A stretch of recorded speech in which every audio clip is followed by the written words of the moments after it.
Hi guys, your Guitar Goomba Lucky here today for the video that you should have had yesterday. Fortunately, the weather's cleared up a bit and we can head outside to do what we need to get done before we start this particular video, and that is to make yet another free tool. So, let's get started.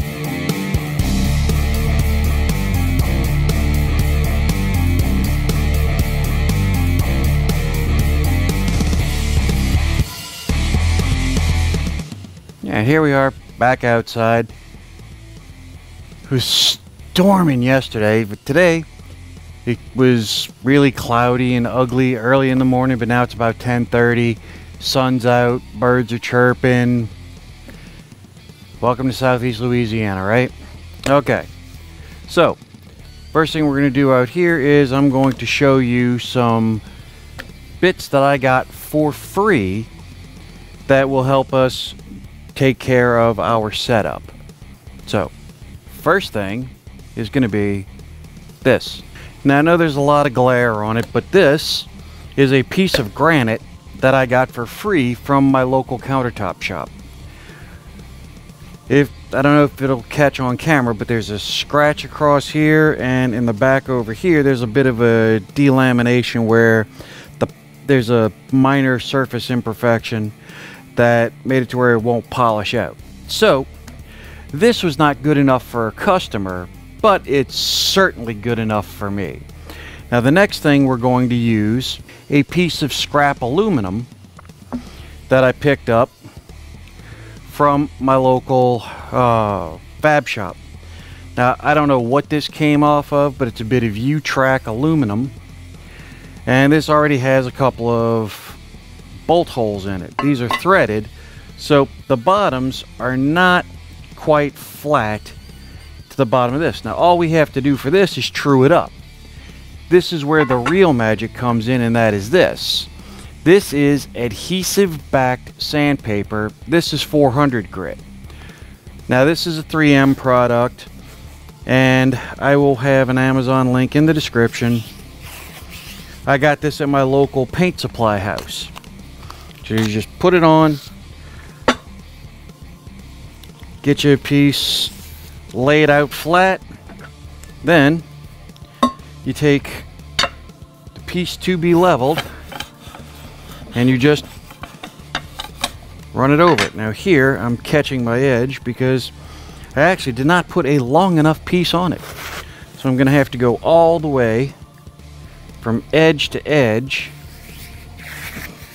on my board here, and that will do the trick. So I'll set that over here, make sure my stuff is down, and then we're just going to run it back and forth. Now if you need a bigger area like I seem to here, because if you look on the back here, we're getting shiny bit here, bit here, but it's not taking the rest of this off. So what I'm going to do is I'm going to lay out strips right next to each other. You want to butt them up literally right against each other. Tear it off.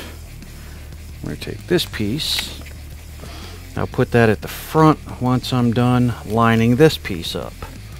So if you hold your tape up a little bit, that'll allow you to get it right up against the seam so that you are good. Now if you feel over it, sometimes you will feel that there's a little bit of trash under there. Get that out of there. Always want to run your hand over your sandpaper before you start doing this, because you want a good, solid, flat, emphasis on flat, foundation here. And we are going to just go back and forth and front and back and side to side and in a little circular motion and all that. And then when we flip it over, you see that we are getting nice, smooth, shiny over most of it, but we still have some crud here. So flip it in, friend. blow the trash off of our sandpaper, and keep going. Now this could take a few minutes, so we're going to go ahead and speed up the video here.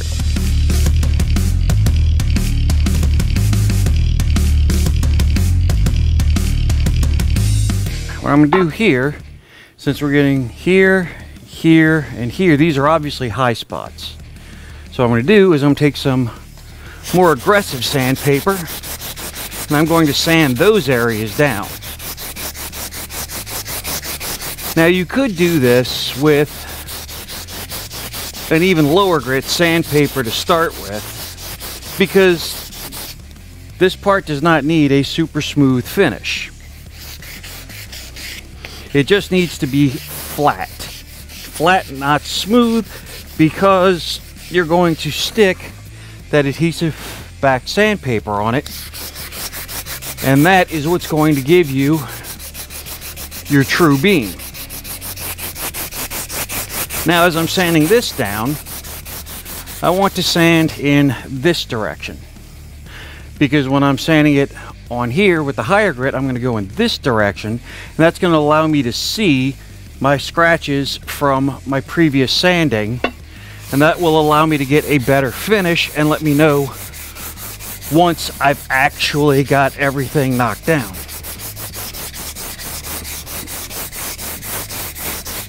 See, here we're not trying to make it look pretty, although that will be a side effect. We're trying to make it flat so that we can use it as a leveling beam.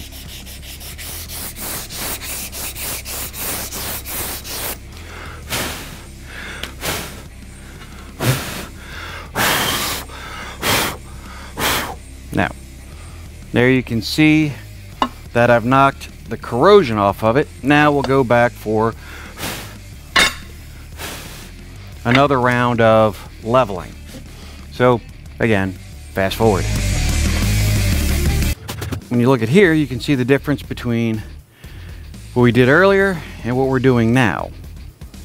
As you can see, we got a lot more of the shiny area. So I'm going to lay down even more of our adhesive back sandpaper so that I can get a longer stroke on our piece.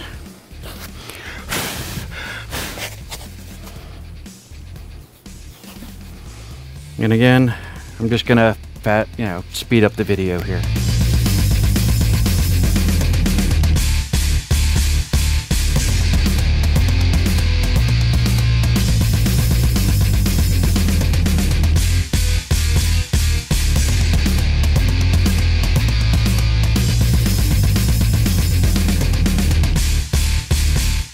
And there we have it, nice and flat. So this will become our leveling beam. Now this is our new leveling beam. And all this cost me was a trip down to my local fab shop. This is made out of aluminum, so it's nice and light. Let's say all it took was a trip down to my local fab shop, talked to the guys, asked me if they had any scrap that was about the right length. Now, depending on what kind of guitar you're going to be doing the leveling on, you can do anywhere from 19 inches to 30 inches, depending, again, on the length of your neck. So if you're only going to do one type of guitar, like say you only do Gibson style necks, then you can cut this to the exact right size you need. If you're going to do basses, you're going to need a longer one. So I measure all of my stuff that I'm making to work on a bass guitar, because if it's too long, that's fine for leveling beams and stuff like that. If it's too short, that's a problem, and that you'll see why here in just a minute when we go back inside. So let's do that now. Alright, so as you can tell from the previous bit, why a honing plate is so important, at least to me. Because if you have a good, large, flat, known true flat surface to start with, you can make your own flat surfaces. It's a huge thing. And again, cost me absolutely nothing except for my time to drive over to the stone counter place and ask them, hey, do you have any scraps about yay big that I could buy? Now, I always ask if I can purchase it because, you know, these are, again, scraps. And you tell them, you don't care what it looks like. You just care about size and flatness. Tell them you're building guitars. Because a lot of guys that work in that type of stuff, they're hands guys. They like working with their hands. And if you're working with your hands, then they feel a kinship to you. And it works out. At least that's what I've found so far. Like I say, I got our leveling beam free from a fab shop. I got our honing plate free from a fab shop. I even got the kydex that I used to make our fret rocker free. So, I mean, there's a reason my nickname is Lucky, but luck favors the prepared and those who are willing to put themselves out there. So do that. Now, we're going to get started on our fret setup. First thing we want to do is check our neck for level, and we're going to do that using the notch straight edge that we made a few episodes back. Now, I've already checked this neck, and when we put this on here, you will see this neck is dead straight. There is not a light gap one. It is perfection. So, no truss rod adjustment needed. Truth of the matter is, for this particular one, we didn't need this tool, but we would never have known that if we didn't already have this tool. So, notch straight edge sets over to the side. Next thing we need is a Sharpie. Stand by. And I'm back with our Sharpie. You can use any kind of marker for this. You could use a grease pencil, anything that's going to make a mark that you can see. So, what I do is I use this when I use our fret rocker and check our frets. Now, I've watched a lot of videos on YouTube and seen this, and I always see guys checking the frets just right down the middle of the fretboard. Well, to me, that's not accurate enough because your fretboard isn't flat, it's not level, and even if it were, your frets are not necessarily pressed in levelly by the factory or whoever put them in. So I check my frets at the center, at the low side, and at the high side. Now you may be saying, this is a right-handed guitar, you're pointing to the top and calling that the low side. Low tone string. Like the top string here is called your low E string. That's the fattest string. The string at the bottom down here is called the high E string. That's pitch, not, position on the guitar. So if you had any confusion, that's what that is. Okay, so take our fret rocker. We're going to put it across and we're going to check each of the frets in 3 places. Now here we are perfect. Here we are perfect. Here we are perfect. So this fret is good. So we move down. Start here. No movement. Here. No movement. Here. Ever so slightest bit of movement. So I'm going to tap on that, and that took care of our movement. Just that little bit right there. So now this fret is now perfect. It just wasn't seated all the way on this end. This is why I tested on all three parts, and I'm going to go ahead and speed up the video while I do the rest of these. Okay, so here, this fret is high all the way across. If you look, you can see how our fret rocker rocks, low side, middle, and high side. So this fret is high. So now what I do when I find a high spot is I'll put a dot there, and a dot there, because that lets me know where it's high. Now in this case, because it's high all the way across, I know this fret stands proud. Proud meaning above. So there's a couple of ways you can deal with this. The first way is with your crowning file. Now we discussed this in a previous video. It's got 2 different edges, and you notice I straightened it because I got this one for like $5. It's normally like a $12 part, and it was bent when I got it. So what you can do is you want to take your fret guard, lay it over the fret like that, and then you can come back and do this. So remember, your fretboard is curved. Now, I don't want to damage my fretboard here. Now, let me do that. Just a little bit of adjustment. You don't want to take off too much. So a little bit more.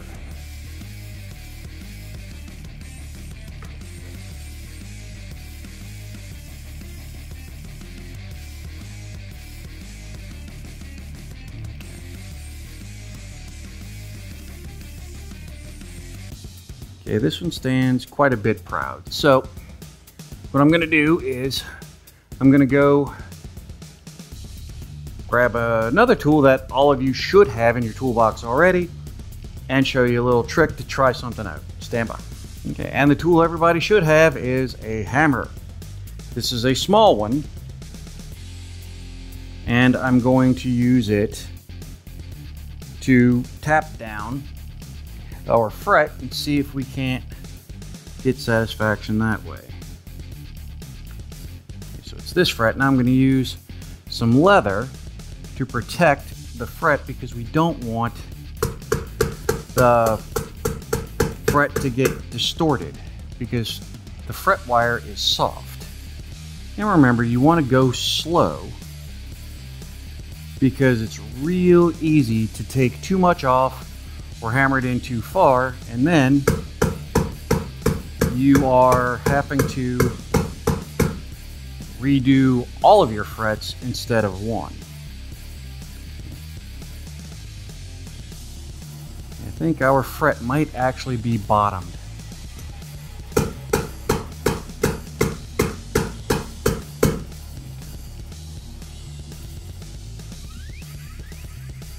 It is definitely bottomed now. So now we need to take a little more off with our file.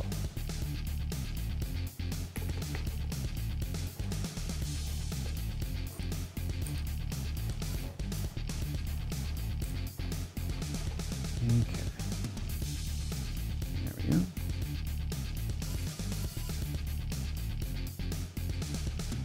Almost done.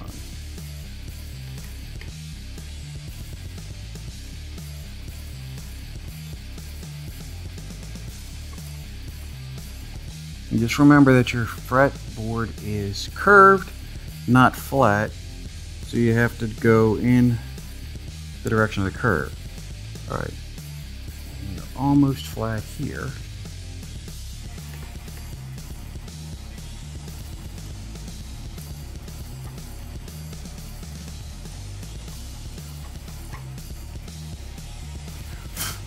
Now, all right. That's got that, so we move on. Good, good, good, good. Okay, just high over here. So again, we're going to just tap on that end because if it's only high on one end, odds are that fret just isn't fully seated. And there we go. Looking good. Okay. Good, good, good, good, good.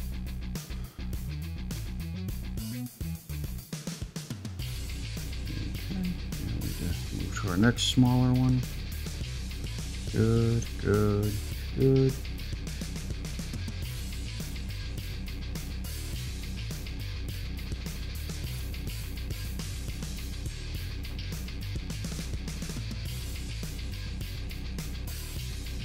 Now, if it looks like the fret rocker is actually rocking off of the frets, that's because I'm actually applying pressure here up and down, because if it doesn't come off, then I don't know that I'm actually getting enough pressure on it to check. I mean, it doesn't take much, but you want to do. All right. And that's it. That fretboard is set up.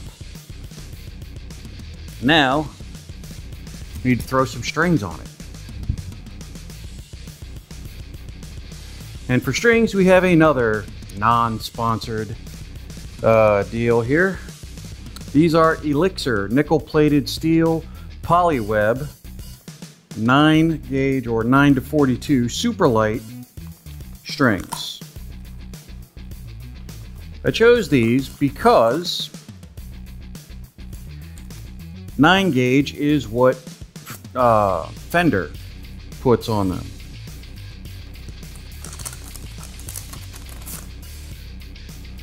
And we want a fairly authentic tone here. So we're going to string up our guitar. And then we will check the intonation.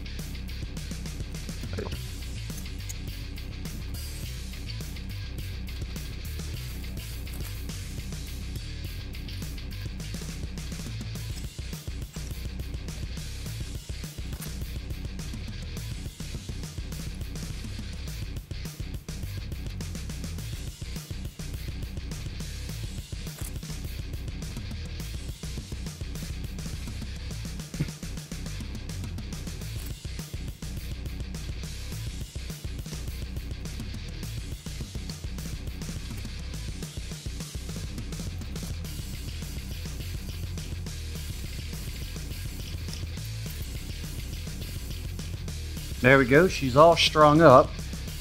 Now, one of the things you want to do when you put new strings on your guitar, you want to stretch them. Take them, put your finger underneath, and you're going to pull up a bit. You're not trying to yank them off of there, you're not trying to snap them. You just want to take them, I go 2 at a time. I just put my finger under there, pull some tension, and I wiggle them back and forth a little. And that just serves to stretch the strings a bit. That way it helps improve your tuning stability later on down the road. Now, when we get into the intonation on the guitar, that's handled mostly back here by the saddle. What you do is you tune your guitar, and then what intonation is it's making sure that your guitar is in tune with the open string and when it's fingered at the 12th fret. Because this is exactly 1 octave in the range. So the tone should be the same, it shouldn't change. Now, if your tuning is out at the 12th fret, you adjust your saddle to change that. If your tuning is sharp at the 12th fret, you tighten down the screw at the back to pull the saddle back. That lengthens your string. And a longer string is a flatter string. Conversely, if your tuning was flat at the 12th fret, you would loosen the screw to shorten the string by moving the saddle forward. That makes the string shorter, and a shorter string is a higher string, higher pitched, obviously. So that's how you handle that. Now let's see what we can see. I've got my tuner set.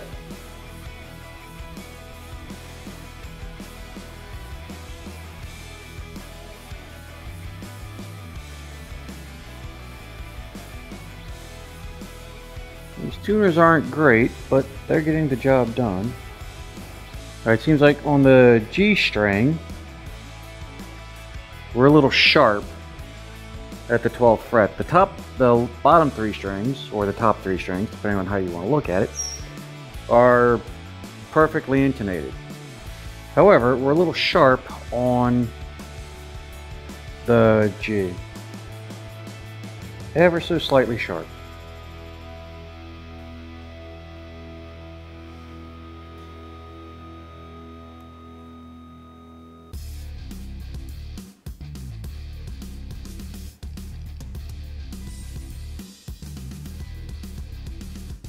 B string is perfect. Now to do the intonation 100% properly. Wow. Okay. This is absolutely bizarre to me. This guitar, as delivered from Reed and Sons, aside from the fact that the nut is a little too low, so I can't really drop the action down.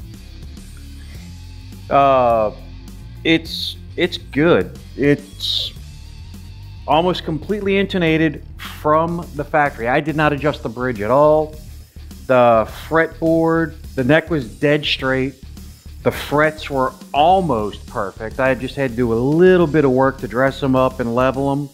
And now we have a setup guitar. I just have to clip our spaghetti at the headstock here, and then it'll be on to doing our playing demo and then giving it away to one of you guys. So, on the subject of giving it away, if you want a chance to win this guitar, all you have to do is subscribe to the channel, like the video, and leave a comment below. Now, if you're new to the channel and you haven't already subscribed, do that now.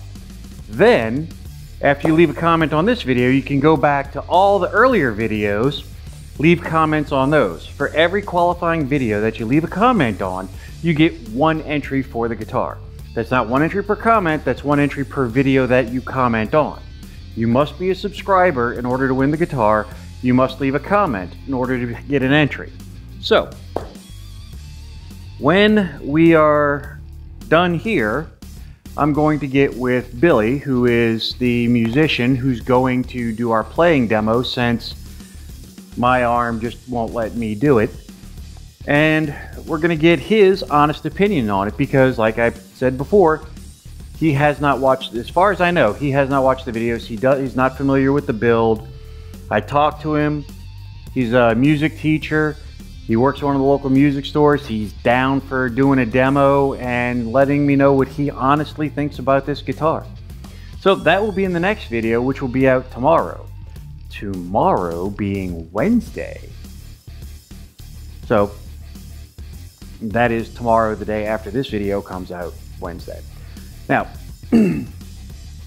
make sure to follow at Guitar Goomba, all one word, on Facebook, Instagram, and Twitter to get some little insights and stuff like that.